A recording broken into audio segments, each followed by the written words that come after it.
Welcome, all of you welcome. பார்த்தீங்கன்னா இப்போ நான் காட்ட போகிறது பழைய ஓல்டு காயினு, ஏன்ஷியன்ட் பீரியட்லேருந்து கரண்ட் வரைக்கும் இப்போ உங்களுக்கு காட்ட போகிறேன். இப்போ காட்டுறது வந்து ஏசியன் பீரியட் தான் காட்ட போகிறேன். ஃபஸ்ட்டு ஒரோனா பார்த்தீங்கன்னா எப்படி இருக்குன்னு பாருங்கள். இப்போ பித்தளை இருக்குது, அப்புறம் அலுமினியத்தில் இருக்குது, அப்புறம் பித்தளை இருக்குது. இது ஒரோனா கொஞ்சம் பெருசு, டெவலப் ஆகிறதுக்கு முன்னாடி. அடுத்து பார்த்திங்கன்னா ஒரோனாக்கு அப்புறம் 5 பைசா.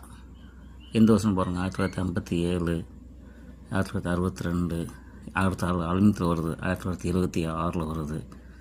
அடுத்து பார்த்திங்கன்னா கொஞ்சம் மெட்டலில் வருது. இப்படி பார்த்திங்கன்னா 10 மெட்டலில் 10 பைசா, அலுமினியத்தில் 10 பைசா.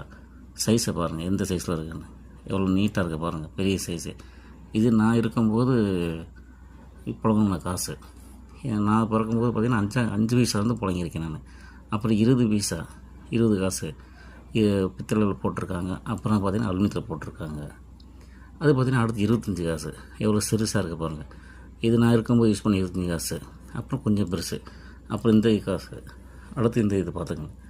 அது பார்த்திங்கன்னா 1 ரூபா, அப்போ யூஸ் பண்ண 1 ரூபா. பார்த்திங்கன்னா 5 ரூபா காயின் இப்போ எவ்வளோ பெருசாக இருக்குது பாருங்கள். இப்போ யாரும் இதை யூஸ் பண்ணுறதில்ல, இப்போ முடிஞ்சிருச்சு. இந்த இது உலகத்துக்கு வரல. செலவு அதிகமானாலும் இந்த சைஸை குறைச்சிட்டாங்க. இப்போ ரொம்ப சிறுசாக. நெக்ஸ்ட் வீக்கில் அடுத்து பார்ப்போம். தேங்க்யூ.